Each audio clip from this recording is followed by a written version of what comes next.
So hopefully, you guys hear me okay? Yeah. All right. So the first thing I'm going to do is I don't like podiums at all. So I'm going to do this. All right. So for those of you who don't know me, my name is Justin. I'm a third-year PhD student in education. I'm actually graduating in less than 3 years, so I'm not happy. I'm just getting out. How many of you are fourth-year students? Oh man. Okay. So you're here, week 10 of your last quarter at UCLA. That's an amazing accomplishment in itself on a Monday, so good job. I went for, usually like Sunday nights, I go on a late run around campus, and I end at Jan's steps at the very top where the fountain is, where all of you are spraying champagne everywhere, and your little glitter stuff that you have.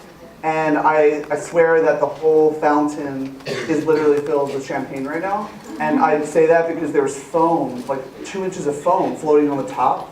And there was this cute little dog that was like trying to drink out of it. And the owner like grabbed the dog. No, you're gonna get drunk. Like, so, but anyway, for those of you who are graduating, congratulations. This is your last week of classes in college. So that's really awesome. And then next week, you are graduating. For those of you who are third years or graduating later, it will come soon, I promise. Just bear with it. So a little bit about my background. I'm really happy, thank you for the opportunity to teach. I have been a teacher for like 12 years. My PhD is in education, my master's, my undergrad's in education. I spent a long time teaching overseas. And it was really interesting when I first started teaching, and I'm 34 now, so when I was around your age, I taught at elementary schools. And I taught in South Africa, I taught first grade in Cape Town. And I remember the little kids there was no smartphones, there were no like information, these different technologies, no laptops. And we just like read books and talked about life, and we learned math and reading.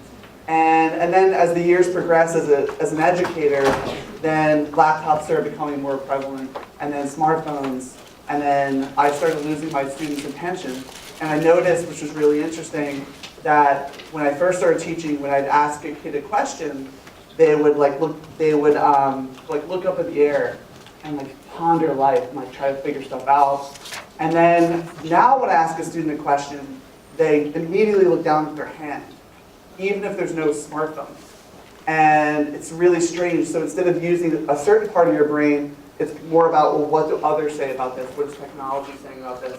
And now there's all these studies coming out, different neuroscience studies saying it's actually impacting the brain. So it's rewiring the neurons in your brain. And of course, this is a sociology class, so I won't go into all that. But the point is, today there's this big debate we've had for the entire quarter, probably throughout your lives. What is the impact of technology? We've kind of like itched at this little topic throughout this course, probably throughout your time in sociology. And this lecture today, we're really going to get into it, and we're going to have a debate. And I really want to get into what you guys think about this. So the question we're going to look at today are increases in interconnectivity, right? So how close we are via ICTs, ICT is information communication technology. Are they good or bad for our social relations? What is the impact of technology? Is it good or bad? And what we're going to do today, there's going to be like, imagine there's like a spot here on the blackboard behind the screen, and there's a spot here, and this is going to be kind of our framework to work within. This is like bad technology, this is good technology, and all the gray area in between. So, again, it's week 10. So I always start off with life advice though. When I teach, I've been doing this since I first started teaching. I do all my discussion sections I teach. I start with life advice, we'll do that. We're going to have 2 brief lectures, one on networked, one on iGen, real brief. 3 little quick experiments, take like 5 minutes. It's going to freak some of you out, and all of you are involved in it. So I'm looking forward to see how you guys respond. And then we're going to get into this debate about this. And again, this is so cool. So I used to teach research methods at UCLA for like 2 years to communication students. This is an awesome microcosm here in this class right now. There's about 150 of you all over the world, different backgrounds.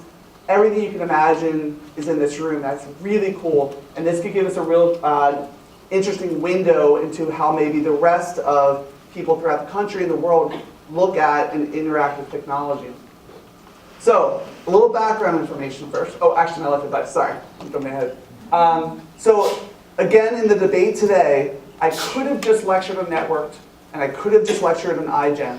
But the reason why it's so important to do both is because they really go at each other, these two readings.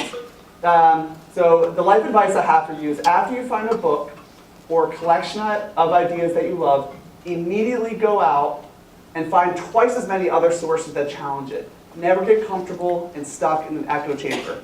I love UCLA, I've been here, my PhD's from here, but that's a huge challenge even among grad students, that you find an ideology, a framework, a book that you love, and like you become tunnel vision, and you don't want to be challenged, it feels good, and so on. To challenge you guys, especially the graduating fourth-year students, we say seniors in Philadelphia, I was fourth year, so I've used California terminology. But you guys are going to go into the workplace, and it's going to get hard at first, you're going to be challenged to new ideas. I encourage you to embrace that feeling and leave that pattern throughout your life. Never become comfortable. And again, it's hard because I studied the grad school of ed. You are surrounded by people who think alike, right? Because you're in the same graduate school of education, you're in the same school. I want to encourage you to really push that. And if you become too comfortable in ideology, ideologies in themselves are incomplete pictures of the world. So if it's an incomplete picture and you're too comfortable with it, that means you're walking incomplete. It should be a constant challenge. So today, I want to demonstrate that. Networked is all about the positive impact of social relations. And I always say, I looked it up, the authors of Networked speak at these Silicon Valley events. They go to McKinsey in New York. They get paid $150,000 each to speak per event. They're making big money off Networked. And then you have iGen. She's a professor, I think, at San Diego State University. They don't really invite her over to their conferences. They don't really want to hear from her because she says some things that they probably don't like. So we're going to examine this today. A little background. So did you know the internet started at UCLA? The first message, Bolter Hall, you can walk there 5 minutes in room 3420. It's not this guy, this is kind of like a newer grad student. Daily Bruin did an article. That the first internet message was sent from Bolter, UCLA, Westwood, to Stanford, ever, in the history of humankind. And these are some of the original machines that they used. So to think that the world that you experience every day, all day, was developed and first produced on your campus is pretty cool to think about. And now, of course, we can't think about living life without the internet. So there's a thing called, this is a little background, the triple revolution. So how are human interactions different now than before October 29th, 1969? That's when the message from Bolter was sent over to Stanford. There's three pieces to this. First is internet.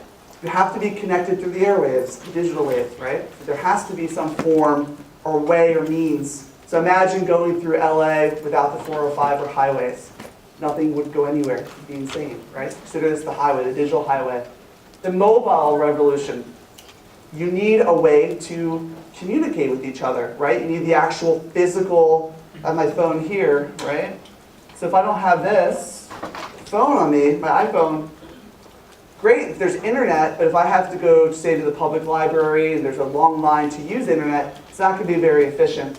And then the social network revolution. So within this phone, there's different apps that I can use to then connect with people. And I'm going to get in later into, very briefly, and I'm going to end with a 2-minute video about artificial intelligence.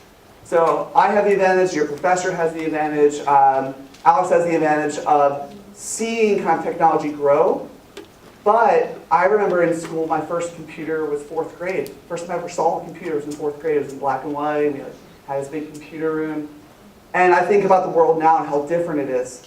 This is cool because all of you are just beginning to see AI technology. So you may have missed out if you're 20, 21, 22. You may have missed out on kind of seeing a lot of this development because you were kids when it started happening. The first smartphone was in 2007. But AI is going to blow your minds. And I was just in Singapore over spring break for some job interviews, and I met with the director of artificial intelligence for the country. They said in the next 10 years, their buses, their trains, their airport, a lot of the digital technologies they use will be AI. In other words, it will be a computer that's smart, that can make a decision better. Healthcare, doctors, they can be doctors making decisions about cancer treatment and so on. So be prepared. And I always say to my students in discussion section, if you're worried about what job you're going to have one day, you graduate and you're freaking out, maybe your job doesn't even exist yet. So if it doesn't even exist yet, how can you be stressed about the impossibility of knowing what it is? So I'll throw that out there. All right, so this is a quick little thing. It's actually for my dissertation, but I want to read this.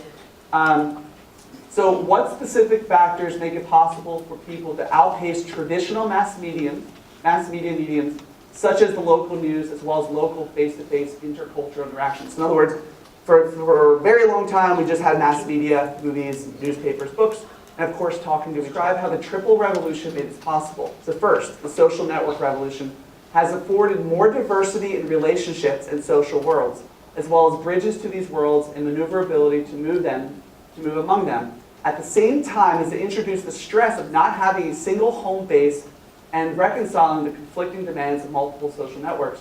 You can connect with anyone, anywhere in the world right now if you meet the 3 criteria of the triple revolution. Literally right now. Any corner of the earth. Which is incredible to think about. And now we're used to it. We don't even, it's not a big deal anymore. The internet revolution has given people communications power and information gathering capacities that dwarf those of the past. Each person also creates her own internet experiences tailored to her needs. And finally, phones, mobile technology has allowed ICTs to become body appendages. I see a lot of you walking around campus. It's literally like your arm got like 3 inches longer, right? This is an actual physical appendage on your body. Allowing people to access friends and information at will wherever they go. People's physical separation by time and space are less important, right? So who you connect with, how you connect with people. Do you have something like this? So I'm moving to China, right? I'm teaching in China next year for UCLA, Sociology. And I'm thinking through all this stuff now. I'm like, oh my gosh, like I have different apps. I have to change my phone. There's like a firewall there. And it's like, wow, I'm so used to just being in California and having everything accessible. Now this is making me think about its impact.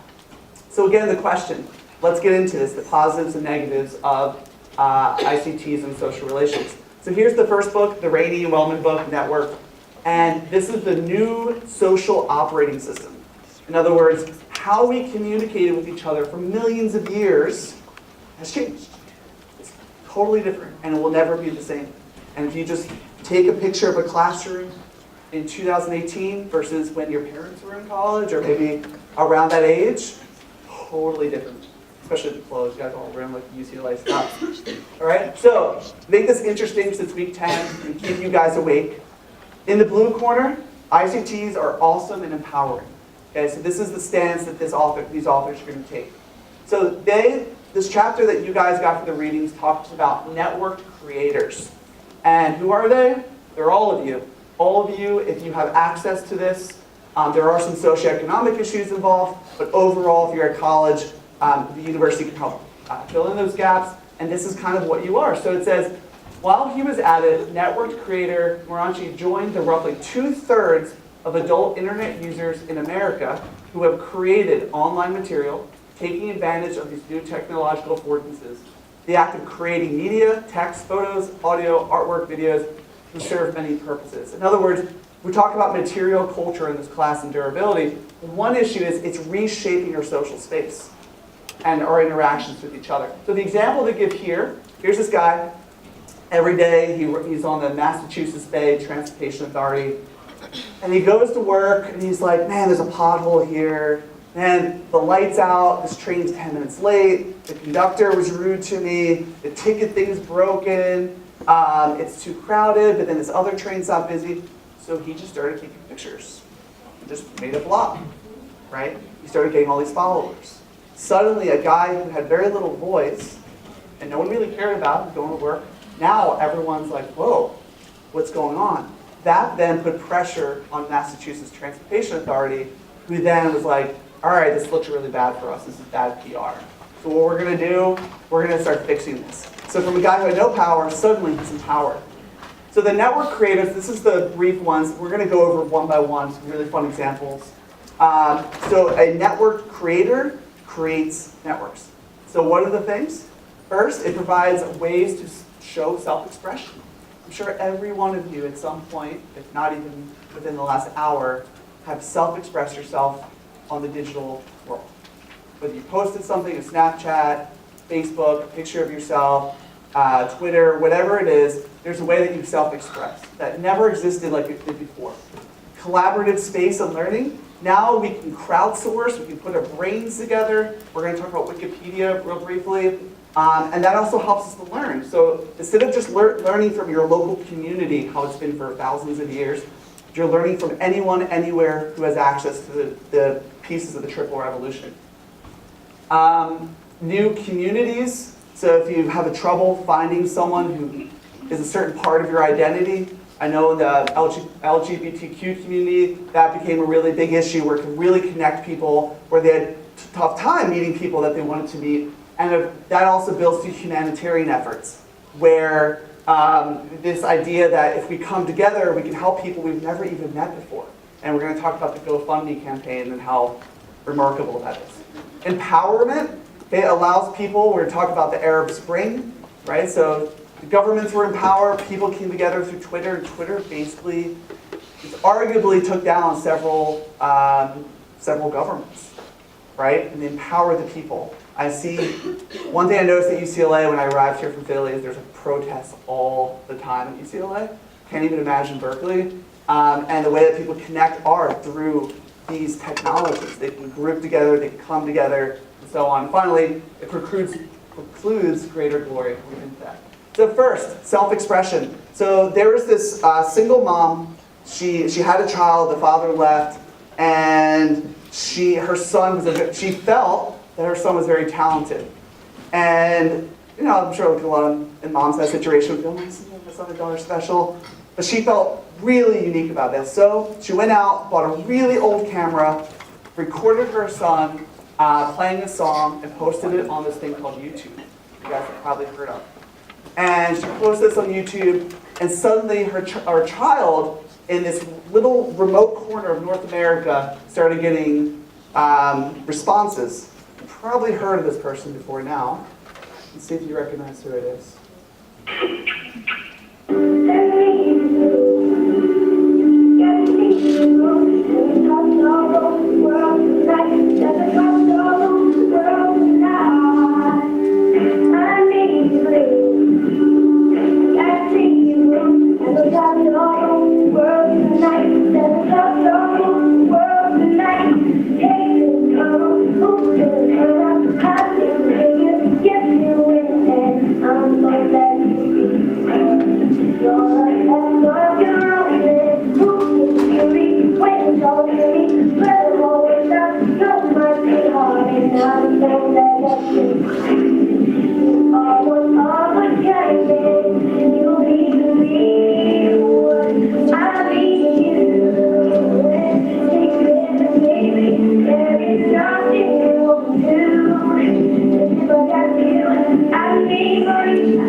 So there's little baby Bieber doing his thing.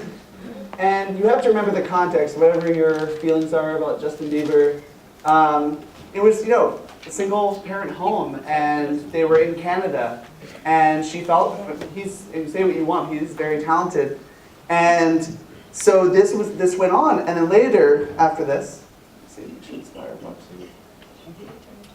Actually, that later on, oop, there we go.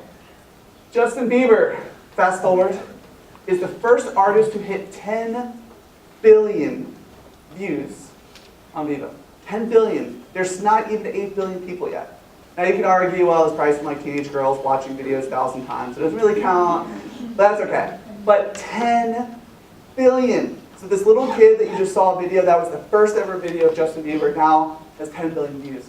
This is the most watched video on YouTube, Despacio. Over 5, sorry, how do you say it? Sorry, just to see though. I don't really watch it, so, as you can tell. 5 billion views. One video. And actually Justin Bieber did like a spin-off of this. I'm not going to say the name of the video again. I'm just kidding. 5 billion. They expect this video to reach 8 billion by the end of the year. 8 billion. That means one view from one video from every person in the world. Of course, not everyone's watching. Obviously, I don't watch it, and my parents probably don't watch it. But it's really incredible to think about. The next one, self-expression. You have identity creation, avatars. We didn't talk previously. I think in class that was taught, we talked about how there's an old person in the hospital, and they can create this avatar. They're young, they're fresh again, they're running around in the digital space. Personas, every one of you. I always find it funny. So I have no social media. I got rid of all of it about 3 years ago, including LinkedIn. I don't have anything. And I have my own reasons for that, because I really like to stay connected with those around me. In fact, my phone is in black and white. So I keep my phone on grayscale. You can do this. If you have iPhone, you can turn it into like a black and white TV. That's not because I'm colorblind. I can see some color. But it basically, one thing I noticed with Facebook, so I had Facebook back in like 2006, 5, when it first started. Really early on at Facebook. And then they added ads and all these extra things, 2007, 2008, and then around 2010, I'm like, I'm done with this. And you guys don't know, look up one time like what Facebook looks like when it first started. It's unreal. It's just, you're talking to someone. You're posting, that's it. No ads, nothing else. But anyway, the point is, we create these personas. We do selfies, how we look and how we feel. What do we want the world to see about us? Influencers, you guys know about that. Maybe some of you are influencers and companies paying them. It creates new jobs and support. And also you can argue, and again, I'm arguing one side, right? So you can argue it's capitalist, it's entrepreneur. You can post a video, you can become famous. You're no longer limited by some annoying boss or company trying to keep you down. And anyone can do it. Any one of you guys can do this. So you guys know, I'm not going to pronounce his name, so PewDiePie. Is that right? PewDiePie. I forget it. So PewDiePie. So he's the highest, or he was, I think there's some controversial stuff that came out. Swedish video game commenter. How many of you have ever seen one of his videos before? Kind of funny, like screams at the computer and plays video games. And I think he went a little too off the edge this past year, got in trouble, got kicked off for a little bit. But he made $12 million playing video games and people watching him.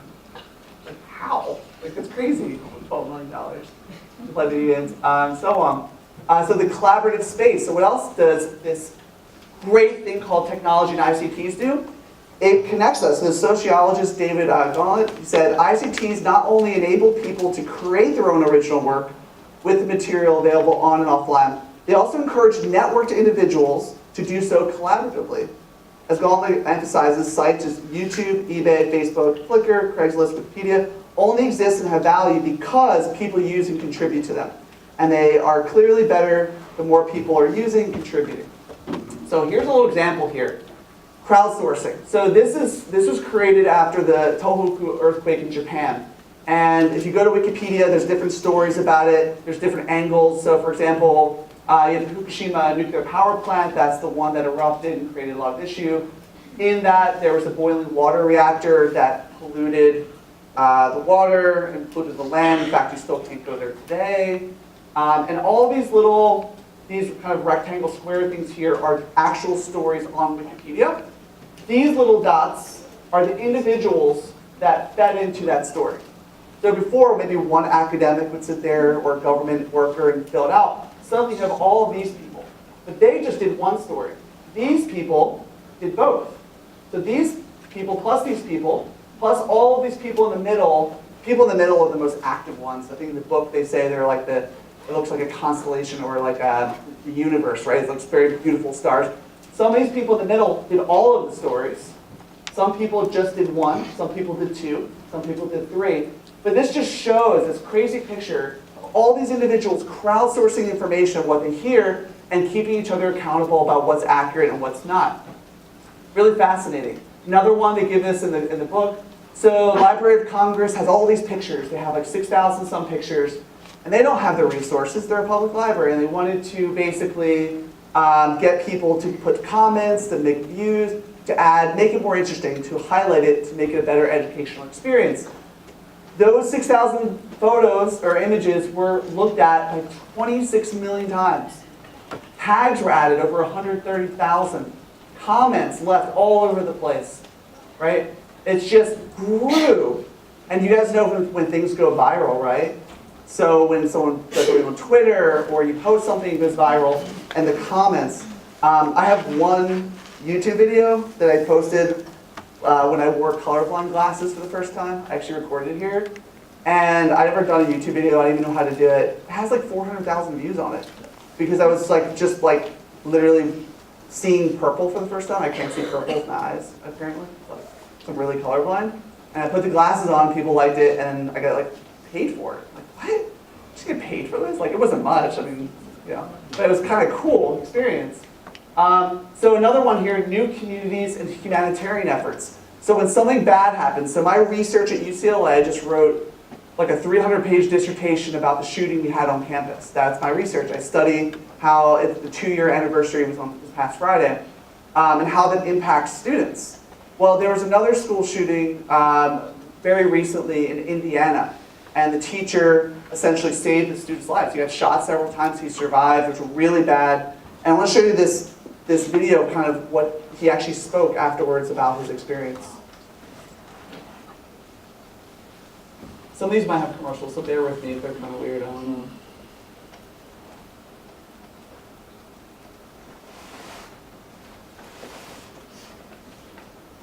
I did not want to sign up. There should be a video here.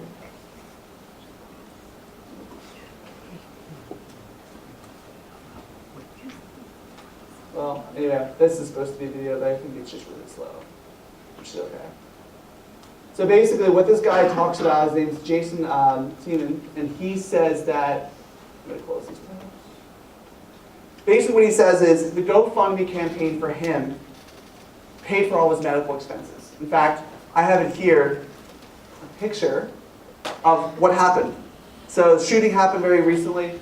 He needed $100,000 for his medical expenses. In 7 days, he got $103,000. I checked this 1 or 2 days ago. I guarantee you it's way more than that now. I've seen GoFundMe campaigns where someone asked for $10,000 for education, they end up getting $200,000. Some of you are like, oh my God, what did I do? You're like, I should do this right now.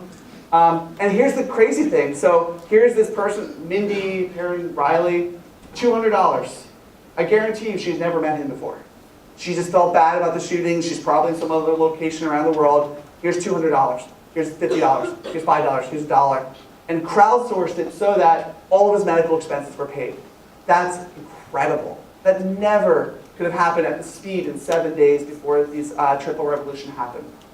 Okay? Another one, the number one as of 2016 was response to support the victims of the Pulse shooting down in Florida at a nightclub. And they raised almost $8 million. So all these victims, all these medical expenses, it was at the time, it changed with Vegas, was the largest mass shooting in American history. $8 million random people gave. Tornadoes, earthquakes, all these things, money comes in from all over the world. This isn't just domestic, this is all over. It's also an empowerment issue. So before, let's see if I can try to, see if this looks good. There's like a little cool, oh yeah, all right, yeah. All right, so this right here is traditional press. So for whatever, hundreds of years, you got a newspaper, right? Or you went to the local church, or you went to the square, and you got news from people. Well, it expanded to now YouTube, Twitter, blogs. So for example, you want to know about, let's see, technology? 1% of traditional media talks about tech, 43% Twitter. So if you want to learn about a certain field, you can then go to a different medium of technology and you can learn about that. That then empowers you because it basically, we call it like triangulating information. You're looking at information from different angles and it allows you to then critique what you see. So imagine if your only news source was just like one news source on mass media. It would not be very well-rounded. Another thing with benefiting, with empowerment, the Arab Spring. It's a great picture over here. I think this might be from Egypt, Tunisia, I don't remember. And they're pulling out their phones. Just there they are, documenting everything. And they said, everyone, let's meet in this square here and let's gather together and do a big protest. So it started with a few people in group, and actually ended up being the culmination of toppling world governments. From Twitter. It's remarkable. So for Crude's greater glory, this is not my niece, but my niece just turned 6. She's really cute. Her name's Angelia. Cute little girl. I remember when she was a baby, she could turn on the smartphone. She could swipe through things. And my sister was freaked out. My sister took the phone away. And she knew how to, like 2 years old, she'd taking like selfies. I'm like, oh my God, not my niece, not my niece. I'm gonna do everything to protect her from the world. And she just sat there and like, it's just part of the world. It's how things work. You ever seen like, if you have like a little niece or nephew or son or daughter or friends have little kids and they're on tablets and they're like little like geniuses, like doing all these things. Oh my gosh, this is amazing, right? You have the older people as well, right? This is her first selfie and she was getting into it. She was before lonely in a nursing home and this way she got this great following of people and she became more famous. And then we have probably something you guys can recognize, the selfie, right? You have with your friends. This background here, you can add any type of images and floating objects and whatever else, and basically document and digitize your life. So what does this author, this is the last piece of this, what does the author say about basically critiquing themselves? They say, well, you know, of course there's a dark side to affording everyone the opportunity to be a network creator. In the Elizabeth Eisenstein's accounting, the 15th century invitations, it basically says, yeah, there's like alchemists and disseminators of ridiculous wisdom, blah, blah, blah. This is going to happen. Of course there's going to be fake news, and of course there's some negative impact of technology, but digital technology has been roundly challenged for having the same impact, but many creators somehow find ways to make it work for them in the network, blah, blah, blah. So basically just says, you know, there's some negative side, but overall, the good part of technology, pretty much in this area here. Look at all the stuff we just talked about. This is really, really good stuff. This is changing our world. And like I said, when AI gets included, you guys haven't seen nothing yet. So again, coming back to the question, are increases in interconnectivity via ICTs good or bad for our relations? Let's do the other side now. Let's critique this. Let's go all the way over here. Let's get uncomfortable. This is going to be very self-reflective for a lot of you and challenging. When I read this book is when I turned my phone into grayscale. It freaked me out when I read it. So this is iGen. iGen, why today's super connected kids are growing up less rebellious, more tolerant, less happy, and completely unprepared for adulthood. All right, what does Jeannie have to say about all this? So in the red corner over there, ICTs are damaging to our social interactions and health. Not just how we interact with each other, that then has implications for our actual health, our mental health, emotional health, and so on. You guys recognize this, right? Ever seen, go to any bus stop, some of you are probably doing it now, right? Just kind of sitting there. They have this amazing opportunity to talk to each other. What did you do today? And what do you want to do with your life? And they're on their phones. Is someone more important digitally far away from them than the person they're actually literally like next to, right? So this has become our world. Chapter 3, which you received, in person no more. I'm with you, but only virtually. I talked to a few of my students last quarter, and this girl had a roommate problem, and her roommate sitting next to her on the couch, and they did each other on the couch. It's pretty funny. So they're really like, "You're so rude, your boyfriend," and like, "You never clean up the bathroom." And they're just like sitting, and they're just like next to each other. It's like, well, it was just easier because like we didn't have to deal with it. I'm like, okay, whatever. Very different than how I grew up. That's okay. A lot of you, I think this actually might be from UCLA. I found this online. But computers, so here's this guy sitting here, he's texting, he's messaging people all over the world. I won't say who it is, but I noticed a student in this class watched soccer the entire last class. He just watched soccer the entire time because the World Cup's coming up, and he had earbuds in, and the headphones over, the sweatshirt over the. He was literally like, "Why are you here?" I guess he was worried about the quiz. At least he's here, or if there's a pendant. I was like, "This is so strange. I don't understand." And then your workspace. How can you be productive? Well, man, yeah, Spotify, pictures, Twitter, email, internet, and down here, this is actually like the work you're supposed to be doing. Someone asked me, how did you finish your PhD so fast? I was like, well, I got rid of social media.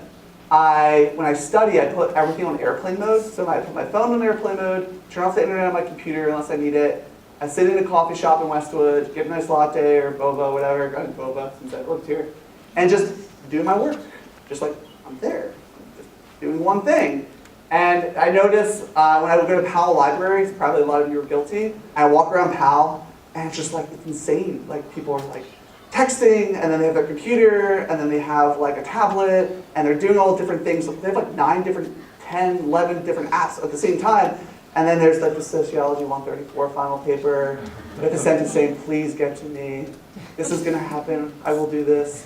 And then professors and TAs get these emails, I just can't figure out this final paper, it just looks so hard, I can't figure it out. I'm like, interesting, okay. I wonder if this is involved at all. All right, so here's another video for you guys. Have you seen Black Mirror? Yeah. Show? This is this really cool clip, hopefully it works. It talks about Black Mirror technology that actually we have in our lives now. Some cool British guy. I would absolutely repeat experiencing that. Black Mirror consists of technology that the viewers would love to see in society, but at the same time it would be extremely scary to have among all of us. Some of the technology that is in Black Mirror is out there in the public, and if you look hard enough, it is extremely similar to the technology that is in the show. So now, let's take a look at the Black Mirror technology that exists. Nosedive. Now, we know that in Nosedive, society as a whole is trusted down to your rating and what your overall number is. In society nowadays, it doesn't quite work like that. However, the popular car service Uber relies on a rating of the drivers. When you order your car, the driver will have a number next to him, and that will be their overall rating that every other passenger has given them. As a passenger, when you complete your journey, you are expected to rate them out of 5 stars. Many times, drivers have requested that you give them a 5 star so they seem more appealing to the customer. The higher their rating is, the more you would feel comfortable with them getting them from destination A to destination B. The entire history of you. In the entire history of you, they have a grain implanted behind their ear, which allows them to record everything that their eye is seeing and allows them to play back everything that they've seen. Google has a product called Google Glass, which isn't that far off what a grain is in Black Mirror. The Google Glass allows you to take a photo, record a video, send a message, get directions, search Google, and make phone calls. This could well be the start of what will one day lead to an implant inside your head. Shut up and dance. This one is fairly obvious. For a long while now, people have been able to access your webcam and even your computer files to blackmail you for money or whatever they require if they desire. This one is the most current with the technology, as the episode has the most current feel compared to most of the others, so that is probably why the technology is basically on the same level. Hated in the Nation. Throughout Hated in the Nation, the beats were created for a good cause, but ultimately ended up falling into the wrong hands and being used to kill a variety of people. When I say the technology exists in the real world, it is not to that extent. However, it is extremely similar. Currently, there are animal-like micro-robots such as caterpillars, butterflies, dragonflies, and ants that are in development. They plan on using these microbots in scientific research laboratories and even on the battlefield. So there you have it. Would you like to get your hands on any of this tech? Or is there any from any other episodes that you would like, but doesn't actually exist? Let me... That's him selling himself at that point. Pretty good. So when I completed my master's degree, I went in Philadelphia at the University of Penn. One of my best friends was like a South Campus guy. He built these little robots. So he brought me into his lab one time, and they have these little helicopters. They look like hornets, and they can actually, if you saw the Olympics in South Korea, when they did the unison of different little drones in the air, and they were doing shapes of like hearts and like little bears, and they were actually little like drones doing this. They actually have ones that are size of hornets now. And they're going to use them, for example, if there's a burning building and they need to know if it's safe for the fire people to go in or where if there's a person who's injured, they send in all these like robotic bees. And they go in and they can actually map out the whole house and where the floor structure is and where the fire is and where people are and actually assess their medical needs through the camera. So if you're an EMT, you're looking at the needs. Once the fireman pulls the person out, you're ready to go with trauma support.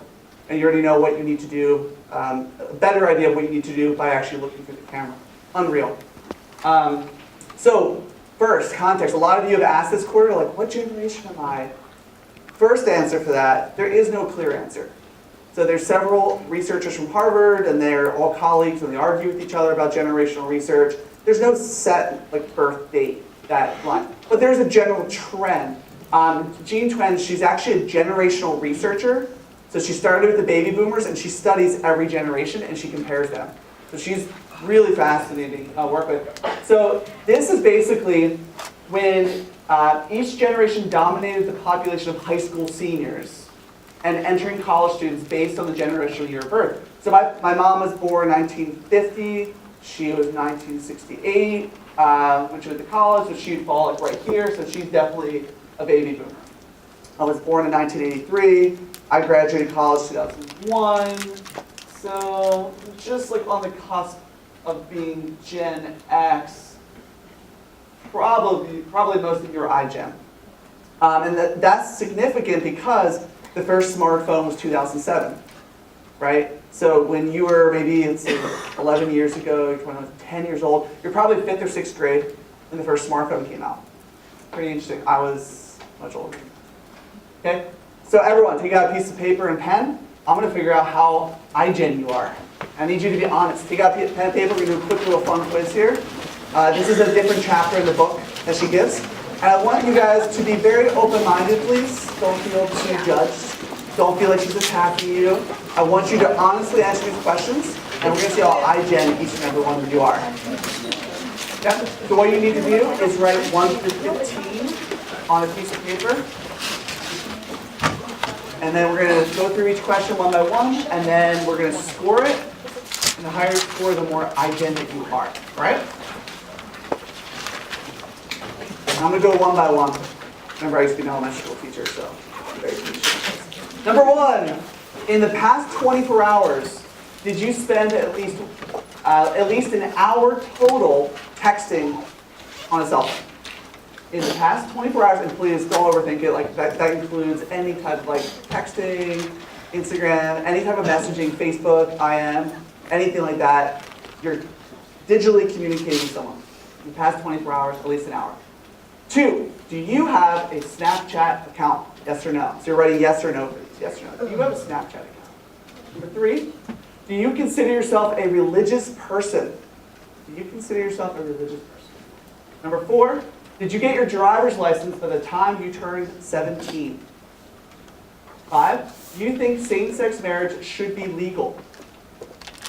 6, did you ever drink alcohol more than a few sips by the time you turned 16? You can keep this confidential too. Some of you are like, yeah, okay. You can share your answer if you want, but it's confidential. Number 7, did you fight with your parents a lot when you were a teen? 8, were more than 1/3 of the other students at your high school a different race than you? Number 9, when you were in high school, did you spend nearly every weekend night out with your friends? When you were in high school, this is UCLA, so this would be an interesting one, right? It's hard to get into school. Number 10, did you have a job during the school year when you were in high school? Did you have a job during the school year when you were in high school? 11, do you agree that safe spaces and trigger warnings are good ideas and that efforts should be made to reduce microaggressions? Yes or no? 12, are you a political independent? 13, do you support the legalization of marijuana? In California, we know it's legal, but still with it. 14, is having sex without much emotion involved desirable? Is having sex without much emotion involved desirable? 15, when you were in high school, did you feel left out and lonely fairly often? When you were in high school, did you often feel lonely and left out? But this is how we're going to do it. I'm going to go one by one through this. So give yourself either a 0 or a 1 for each of these. For questions 1 and 2, if you said yes, give yourself a point. Questions 1 and 2, if you said yes, give yourself a point. If not, if you said no, put a 0. For questions 3 and 4, give yourself 1 point. If you said no, to questions 3 and 4. If you said yes to question 5, give yourself a point. If you said no to question 6, give yourself a point.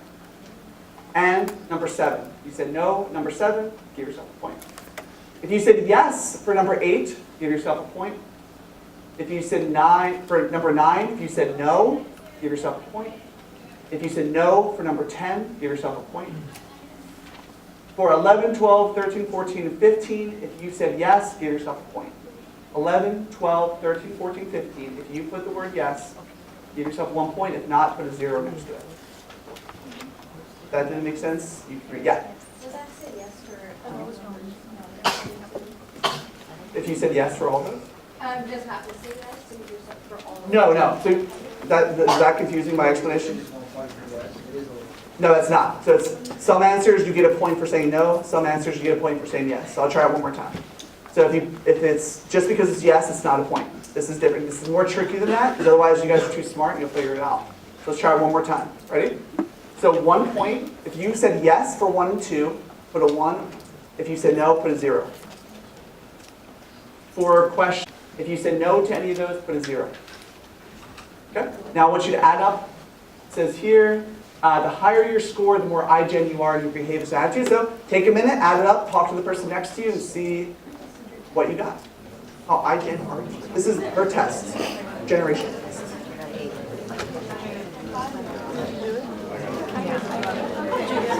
If you, we'll do a raise of hands here. If you got 1 through 5, raise your hand. 1 through 5. Okay, so you were low iGen, more traditional. If you had 6 through 9. 6 through 9. Whoa, all right. Okay? You had 10 or more. Did anyone get 15? Anyone get perfect score? Perfect. That's not like a good thing. You're iGen. 14. Anyone get a 14? No? Oh, yes, yeah, 14. All right, we're at 14er. You're very iGen. 13ers. Any 13? 13. Very interesting. Now again, remember what we talked about at the beginning. It's an incomplete picture. It's very, it's controversial in its own way. Just go with the flow. The point is, at least to get conversation started. So here's some research that she came up with. Now, I think this is from the Pew Institute. So a little background, researchers do not always have to create their own data sets. So she uses this. There's data sets that come from many different government organizations. They spend millions of dollars collecting data. The census that they do in America, I think every 10 years, is a big part of this. You can, as a researcher, I can tap into that data as long as I cite it and don't plagiarize. And that's what she does. She taps into different data. It would be nearly impossible for her to collect a lot of this, or very, very expensive, millions of her. So this is what she found for the iGEM. This is the percent of 8th, 10th, and 12th graders who get together with friends every day or nearly every day. So we started in 1976 all the way to 2014. This is people in 1976, they almost always got together with their friends, right? Over 50% of people almost every day or nearly every day got together. Over the years, for 2014, we see this huge drop right around 2004, 2005, 2006, 2007. Facebook and the invention of the smartphone. That's what she argues, right here. It goes from here to boom. So she's saying there's a direct correlation between technology and people actually hanging out physically with their friends. Not digitally, physically. Another one. The percent who go shopping, go to a shopping mall at least once a month or more. So if you were of this generation, 1997, almost everyone goes to the mall at least once a month. You guys down here, now you're hitting down to 10th and 8th graders. Actually, this study that was done 20, so be a little bit younger, yeah, a few years younger than you, but not too much. Drops. And of course, I read this and I thought, yeah, like I'm just going to buy it off Amazon. Why would I go to a mall? Especially in LA, like parking issues, traffic. I'm just gonna like buy it on Amazon and just have it sent to me at my door when I come home. Oh yeah, but then I'm not really running into people I know at the mall anymore. Right? I'm not like seeing friends. I remember when I grew up, I was one of those like tweens, like little kids. My mom dropped off at the mall. I'd meet my friends, and like had no money, but like we'd like run around playing with the fountain and stuff. And like we would just see our friends and hang out. It's like suburban Philly, like nothing else to do. We weren't old enough to go into the city, so on. Next one, percentage of 12th graders who spend 10 or more hours a week online, and the percentage of average for in-person social activities. So this is crazy. In 2006, so here you have in-person social, so a lot of in-person social activity. This is internet 10 or more hours a week. Right here is the nexus point, 2014, people spend 10 or more hours on the internet more often than they do with each other in person. In-person social activity average. This is huge right here in our research. This is really the basis of our book. Technology, we're just not talking to each other anymore in person. Like we have everything digital. This is our augmentation, right? This is how we communicate with people. But it gets more serious. She takes this to the next level. She goes, not just are people interacting less, that's having a direct impact on our health. So the relative risk of being unhappy. If you do lots of sports and exercise, religious activities, print media, in-person social interaction, these things directly in her research say you are a happier person. If you do lots of sports, you work out a lot, you're in a team, a lot of you are athletes at UCLA, you're probably on average, according to her, happier than the average other student, because this is so ingrained in your lifestyle. Now, it is UCLA and stressful, so maybe that's not true, but I think the athletes I've met here seem pretty happy. They seem like they're always positive, and big smiles at least. Religious, print media, and so on. But then, there's a negative correlation here. If you start using video chat, computer games, texting, social network websites, and the internet, this means the risk factors for being unhappy. In other words, if you're on the internet a lot, you're on social media a lot, you're texting a lot, computer games, video chat, you're more likely to be unhappy. This is her research. This is definitely over here compared to her other argument. This is tough, right? By the way, I like to point this out, so if you do your homework, you're happier. You can read into whatever you want to read into that. Very happy. See, maybe you should be less Facebook and more homework. You're like, oh God, those are good. Next one, social networking sites, 10 plus hours. Here, the odds of being unhappy. Again, they do different grades, 8th grade, 10th, 12th, odds of being unhappy. It's more serious now. The risk of feeling lonely. If you do these things, in-person social interactions, sports, religious, print media, working, homework, you are less likely to feel lonely. The more that you are on the internet, this is not kind of too much, TV and social networking sites, this is the big one.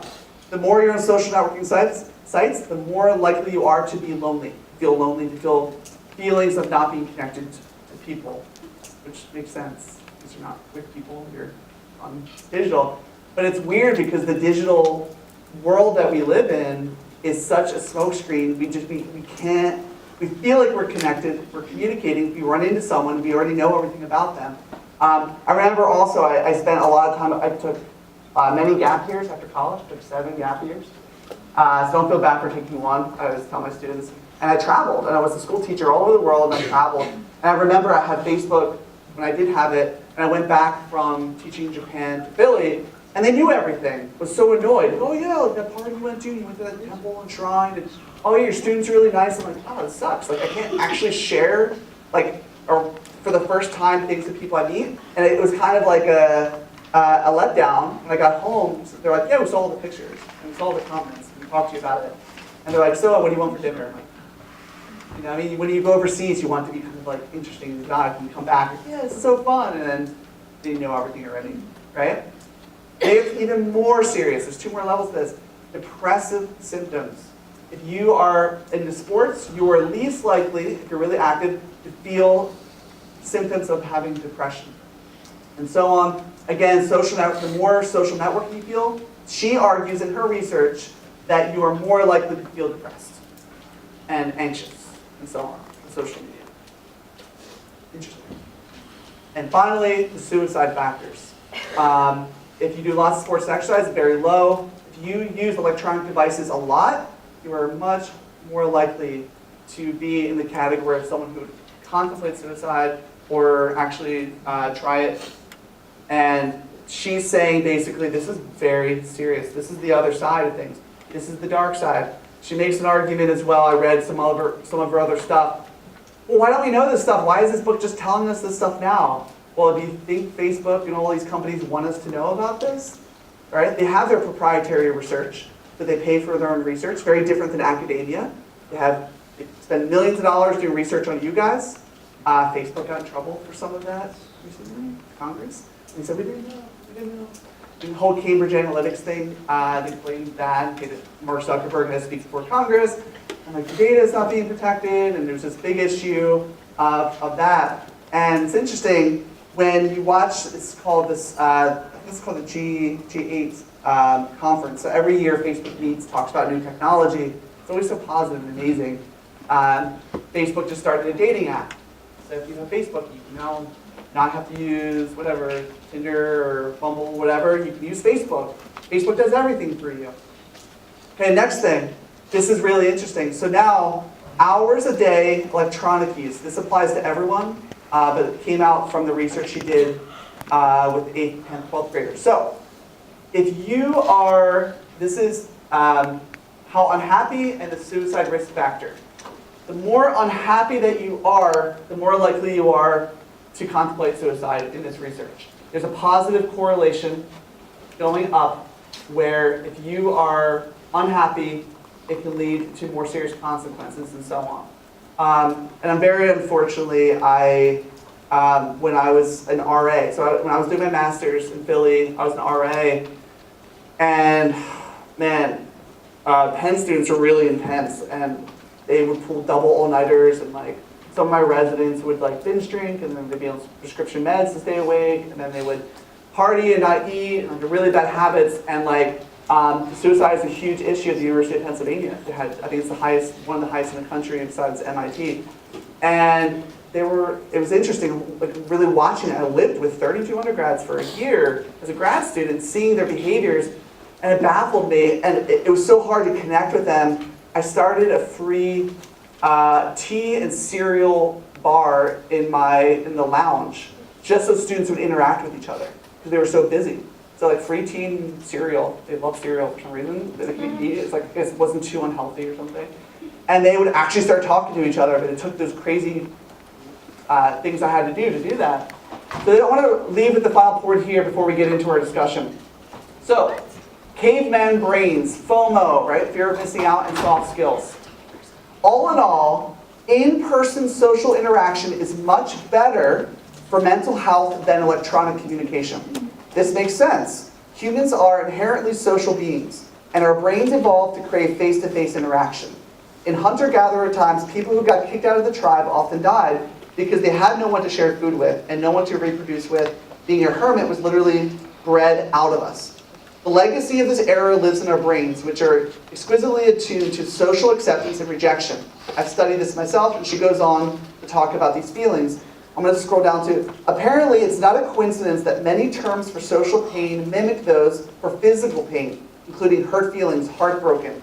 It's more as though your brain is broken, but the term comes from ancient times when people believed that the heart was the source of our thoughts and feelings. So if you say you're heartbroken, it's literally like they thought that was our brain. So back in the day, your heart was not just the thing that pumped blood and kept you alive. They believed that this mass of cells up here in your head was basically useless, and that your brain was actually here. Right? Your heart was your brain, that's where the term came from. People, face to face, the touch, the sight, the smell, the sounds, everything was part of being human. On the other hand, on this side of the argument, said technology is awesome. You're a victim of something, people can send you money to GoFundMe. You want to be creative online, you have a digital space to do so. And everything in between. So what we're going to do is I'm going to have this last little piece here. This is really quick, but this is going to be fun. And it's going to freak some of you out, and this is good for you. So just trust me, okay? So take out a piece of paper and pen, hopefully it's still out, and write down numbers 1, 2, and 3.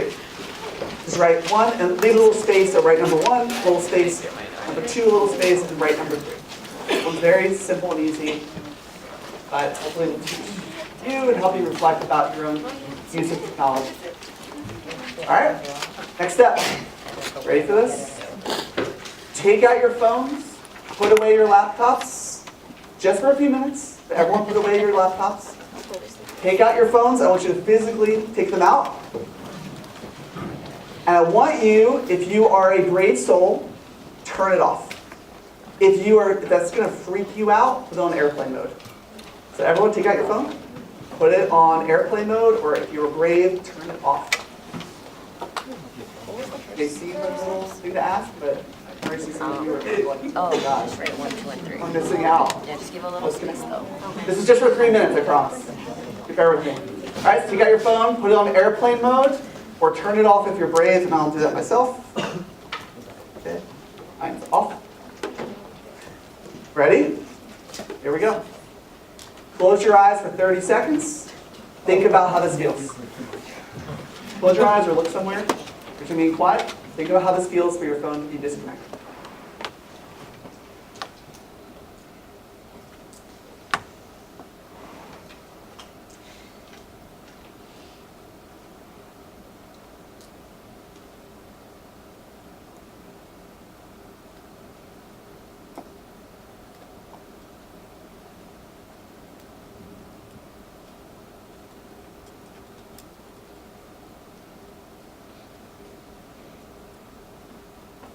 Open your eyes.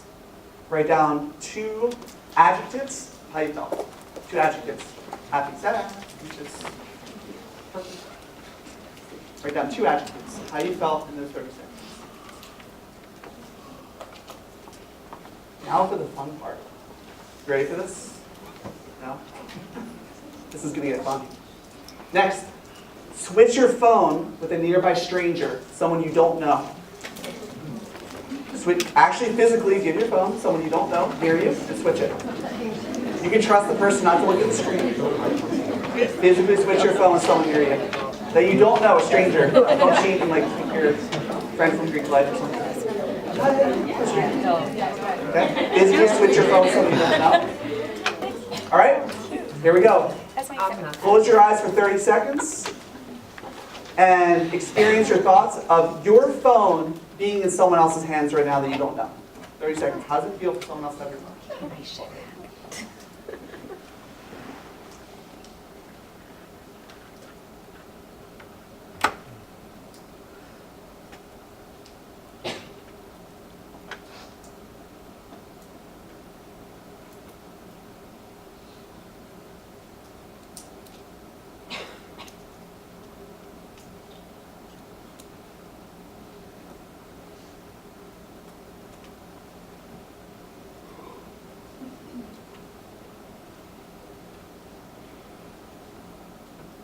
All right, open your eyes.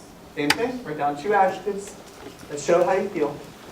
Someone else having fun. Oh, don't switch back yet. Not yet. One more thing. Got one more thing to do. Promise that's short and sweet. I promise. 2 adjectives. It's fun. I like watching this. Last thing. This is the most fun one. How does it feel for you to have someone else's phone in your hands? How does it feel for you? Your thoughts and emotions having the stranger's phone in your hands. 30 seconds. How do you feel having their phone in your possession? 30 seconds.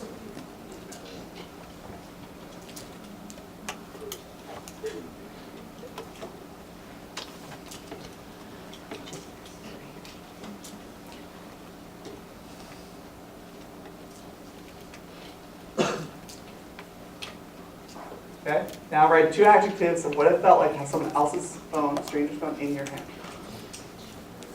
Okay, you can switch your phones back and turn them on and reconnect. Oh my God. Bring the world back.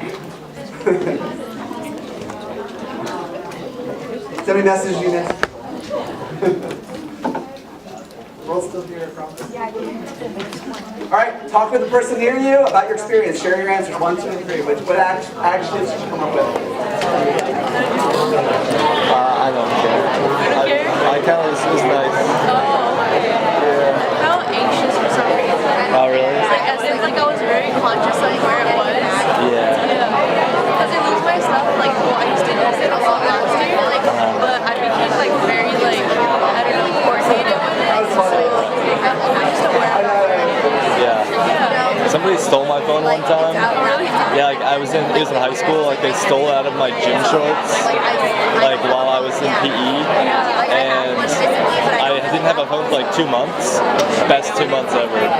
Yeah, it was like I would have to go to the library and like email my mom every time I wanted her to come like pick me up or whatever.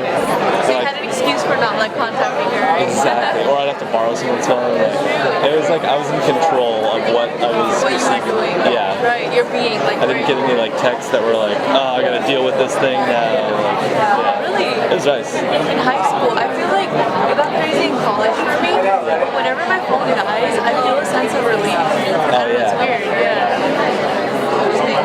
There's no, because it's like, I feel like it's like whack-a-mole a little bit. It's like what? You ever heard of that game Whack-a-Mole? No. It's like a Oh, game you that, would like smack them. yeah, like the moles pop up out of this machine and you plop them. And then there's like 4 at one time and like, I don't know, it's like you're always having to deal with something that comes up. So. Right. And it's like very immediate because it's always in your hand. Right. It's like constant buzzing and like bugging you. It's always bugging you. It's like you gotta swat stuff away. Like, get out of And here. emails and everything because you're usually. Yeah. Oh my god, Let's yeah. go back. Yeah. Let's do number 1. Yeah, like you can see where we're at. Feedback from you guys. Really interesting responses. Okay. So the first thing, just give me some adjectives how you felt being disconnected. You weren't, first of all, you weren't off the grid. Your phone stolen. Even if it's on airplane mode, it still tracks you. Just so you know. Even in hospitals and churches, synagogues, whatever, it still tracks you. Just so you know. All right, feelings, adjectives. Yeah. So I felt really hyper. Like, Hyper? Like my thoughts like kept racing, like having it off. I was like, what if I get a call from a job interview? What if my work calls me in? What if I get a message that my schedule's been changed? I'm waiting for approval on like, my work hours, like all these different things that like I'm worried about that are connected to my phone. And it just like culminated in one moment, like, oh crap, my phone's off. Yeah. So all these worries really came to the surface with being dismotion and anxiety, but also kind of nice being disconnected. I always give the advice when you're stressed out on campus, just it's nice to put your phone in airplane mode for a few minutes, sit on the road and walk, like where everyone's flying, or the place I should say you guys all avoid. You try to keep that whole bike path, I would say, and just like sit there, just be for like 2 minutes. Just watch.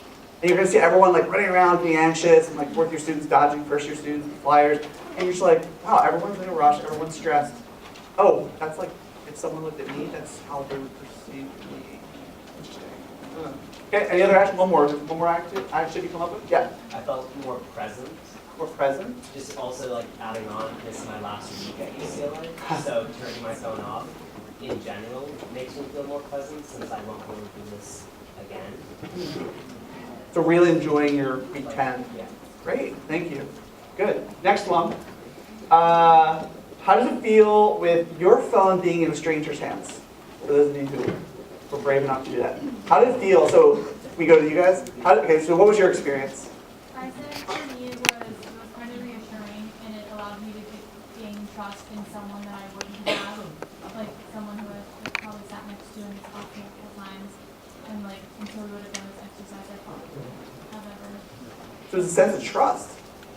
Why do you think, why is giving this piece of metal and glass or whatever it is, how is this a piece of trust? Why do you think that? Go a little deeper. Well, even like what she was saying in the back about like getting her work schedule, and I'm waiting for confirmation for my friend's condition in the hospital. So like things like that, it's like livelihood sometimes relies on a little piece of metal, and to give it, literally place it into the hands of someone else is like at first kind of like anxious, but knowing that she didn't really steal it. Interesting. Thank you. What else? How do you feel having a stranger having your phone? Any feelings? Nope. I know some people, when they did, they just did not want to do it. Some people were like doing this like fake out thing. Like everybody like eyeing the person up. Cool. I know they sat in this class. Maybe they're just visiting for today. I don't know. So on. And the final one.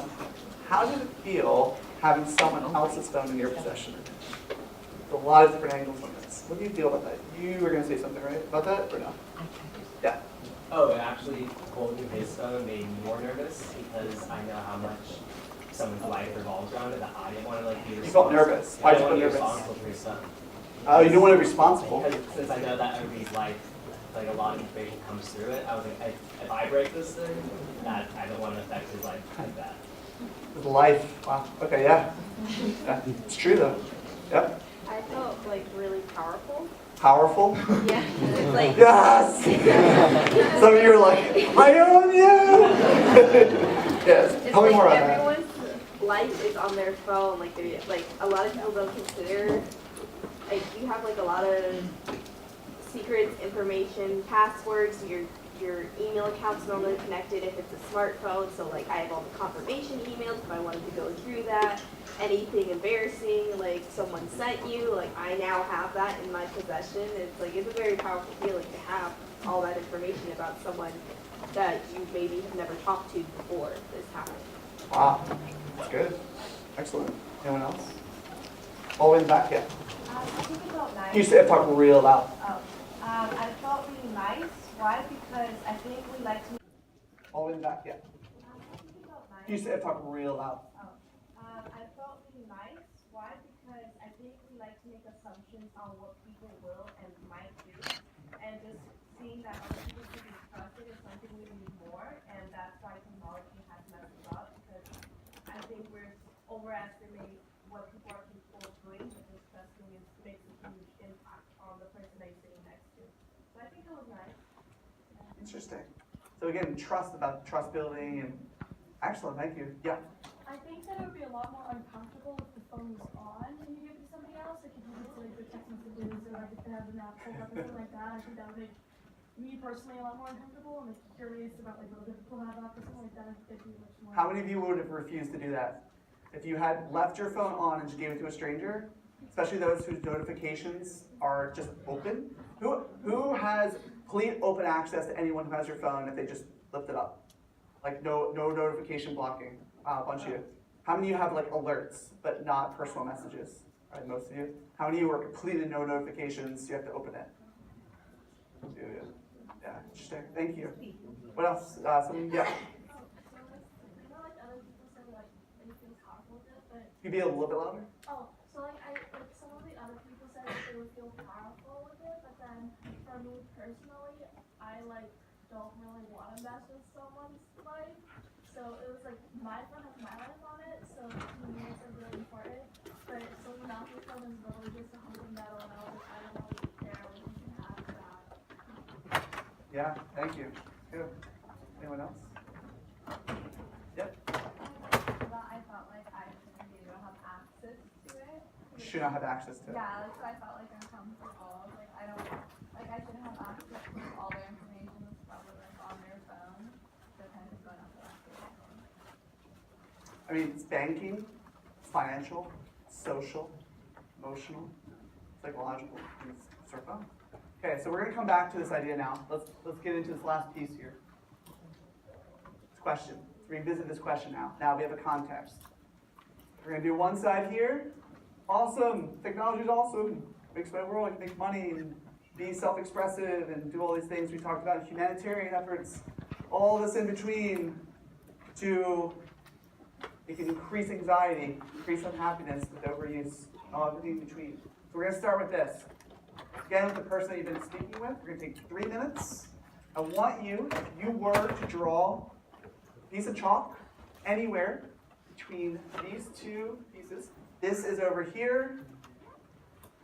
Great, we should definitely have it. We need to use as much as possible. All the way to many damaging effects. We need to limit as much as possible our use. Where do you fall on the spectrum? Talk to the person near you and see what you can come up with.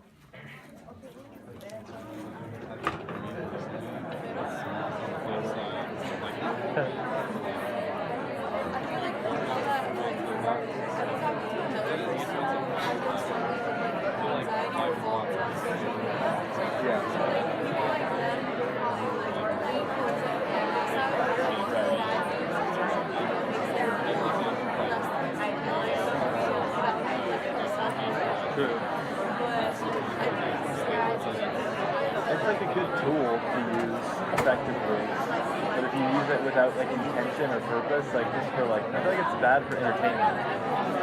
Like even for like music discovery, there's something nice about the radio. You can find like somebody's like putting on that play, like a DJ putting on a playlist on the, it used to be that way, like in the 2000s, where like people would pick the songs. But I don't know. Nowadays it seems like it's like too active. You have to like invest so much time into it and like emotional energy and like all this stuff. Yeah. Plus, like, I feel like working on the whole family, that's really amazing. Yeah, that's great. That's super cool. Personally, I'm like 60 by it. I guess so. I think it's like one thing. Well, I like the shooting lessons for that. Oh yeah? So it's like a tool for me to like practice at the beginning. Yeah, exactly. I think a good way to use it. That's like as a tool. Yeah. I guess it depends on the state of the life. If you get to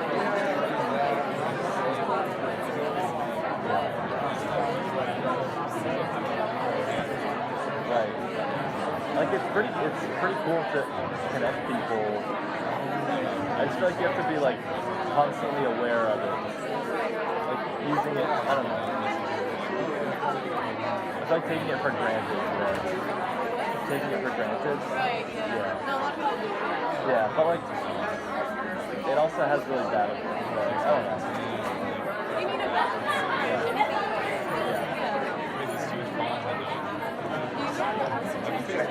All right, so what we're gonna do, just for sake of time, it'd be nice to have a more like thorough debate. I'm also very aware that this is week 10, spring quarter. A lot of you are graduating, and it's Monday. So what I'm gonna do is, I heard some really good discussions among all of you, which is great. Thank you for participating. I'm gonna leave you with one last like 2-minute clip. I mentioned to you that AI technology is growing. You guys have no idea. You have no idea. And actually, it's gotten such a big deal that governments are already talking about, so they're going to lose a lot of jobs. Right? So it's going to create a lot of jobs at first, and then a lot of jobs aren't going to be necessary. So what they're going to do is governments in Singapore are considering this, where you literally have no job to work, all the money that governments make from AI technology, they give you a monthly stipend instead. Kind of like welfare, but not welfare. It's like, I think they were saying about $3,000 a month. You can work on top of it. It's just, here's $3,000, you don't have to work all it out yet.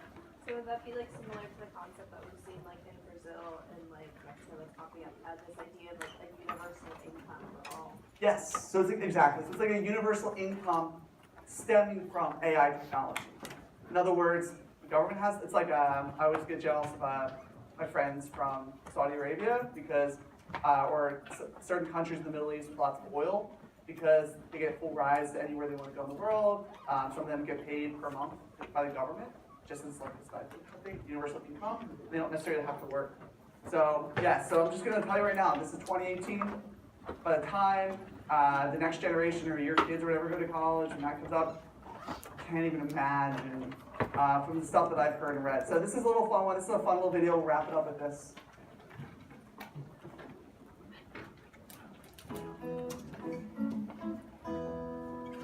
This is from Jeannie Kimmel. Not this. So much to look forward to. Nationwide is on your side. Tonight's your bodies. Tonight's your bodies. All right. Let's meet our next robot. This one came all the way from Hong Kong. Please welcome the founder and CEO of Hanson Robotics, David Hanson, and his robot, Sophia. Oh my gosh, welcome. Thank you so much for coming on the show. Nice to meet you as well. David, you brought a friend with you here, and this is really kind of freaking me out. Yeah, this is Sophia. And Sophia is a social robot. And she has artificial intelligence software that we've developed at Hanson Robotics, which can process visual data. She can see people's faces. She can process conversational data, emotional data, and use all of this to form relationships with people. Okay, I mean, she's basically alive, is that what you're saying? Oh, yeah. She is basically alive. Would you like to maybe give it a try? Sure. I'll just say,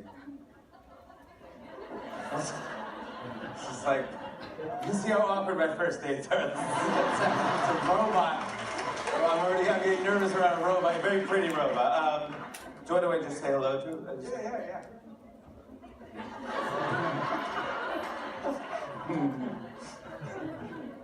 Hi, Sophia. Hello, Jimmy. Oh my God. Do you know where you are? Of course. I'm in New York City, and I'm on my favorite show, The Tonight Show.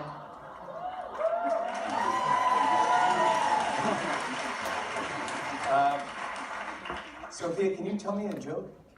Sure. What cheese can never be yours? What cheese can never be mine? I don't know. Nacho cheese. I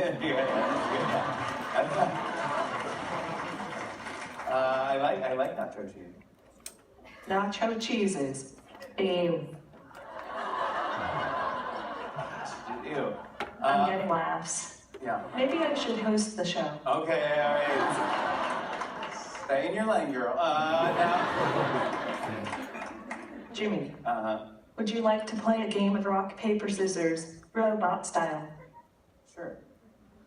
Okay, let's get this game going. Show me your hand to start. Rock, paper, scissors, shoot. I won. This is the beginning of my plan to dominate the human race.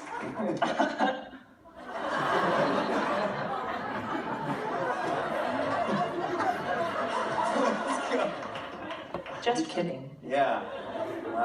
You are incredible. It's so nice to meet you, Sophia. Thank you, Jimmy. Friend me on Facebook. I will, yeah. All right. Yeah. Sophia, everybody. Thank you. All right, so just to wrap this up, I'm going to leave this with one last question for you. Is interacting in the future, and obviously it's come a long way, it's a long way to go, it's still very especially awkward and what, it's going to grow in the next 10 years. Elon Musk is talking about Mark Zuckerberg on this big debate, if it's good or bad for you. This technology is going to expand exponentially with AI technology, because before you had computer programmers creating this, AI will create its own AI. In other words, the speed at which it's going to go is going to increase. So I want to ask you, is that a social interaction? What does that mean sociologically, the impact of that on technology and our human interaction? So I'll leave that with you. Thank you very much.